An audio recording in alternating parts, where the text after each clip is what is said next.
I've watched a lot of videos on YouTube about how to improve myself for a better day. Later, I stumbled upon one video that talked about how self-improvements can have a negative effect on mental and physical preparedness. As though, when we're too preoccupied to sharpen a sword without the experience of swinging the sword and actually planting it to protect or guard something. And like how we transfix dozens of books of social ordinances without even going out and feeling what it's like to communicate with a lot of people. An obsession leads us to the abstract thing and rather makes us dull our ability to fight in the real world.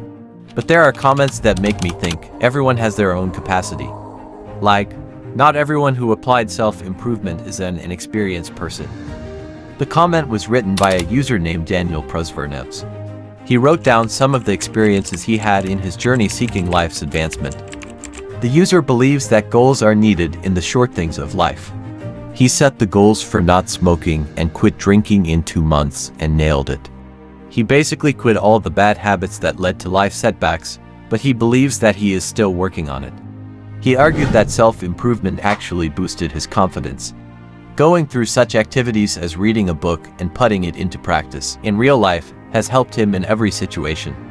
He remarks that in order to accomplish all that he wants, he needs to sacrifice his friendships with those closest to him in life.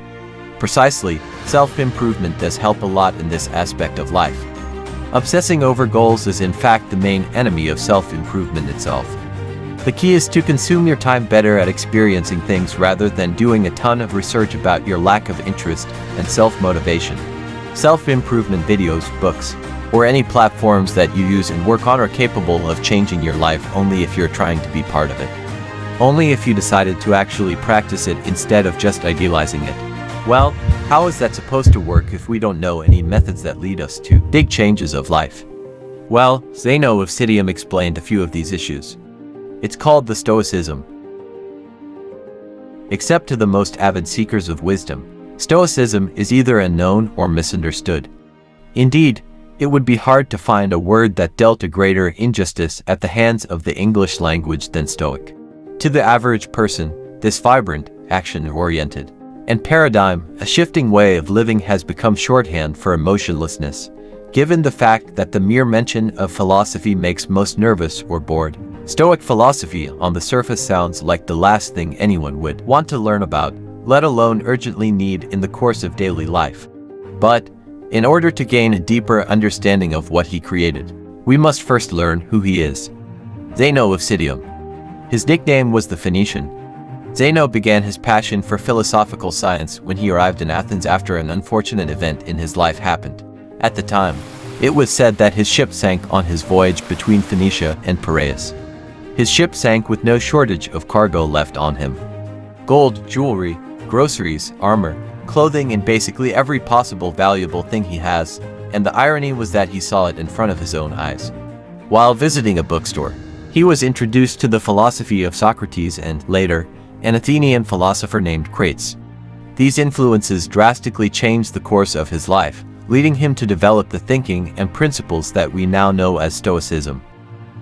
He became a pupil of the famous cynic Crates of Thebes, and among his other teachers were Polemo and Stilpo. Later in life, Zeno started teaching himself in the Stoipoikile. His pupils were called Zenonians first, but later became known as the Stoics. Based on the moral ideas of the Cynics, Stoicism laid great emphasis on goodness and peace of mind gained from living a life of virtue in accordance with nature. As he put it, happiness is a good flow of life. After his death, the Athenians honored Zeno with a bronze statue, and the following decree has been passed in the city, extolling a man that was a true example that we can look up to today. Basically, Stoicism teaches us to stay calm in every stressful situation. Inside the Stoicism itself, there are the 4 principles that are listed, which are wisdom, temperance, courage, and justice.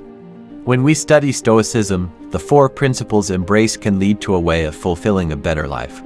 Changes in yourself, in fact, do not have to be made on a massive scale. Start with the smallest thing, like waking up in the morning with the thought that you hold the power of the day in which you're going to face today. At dawn, when you have trouble getting out of bed, tell yourself, I have to go to work as a human being. I'm going to do what I was born for. Or is this what I was created for? to huddle under the blankets and stay warm. It's very relevant to our daily lives, isn't it? We get out of bed and then feel the urge to just linger under a warm blanket. But is it possible to determine what kind of day we shall face? Of course it's not. The Stoicism of the law believes in the existence of fate that governs human life, that every event must have a cause behind it. Well, will a bird get a worm to eat if it doesn't wake up in the morning? No, they wouldn't.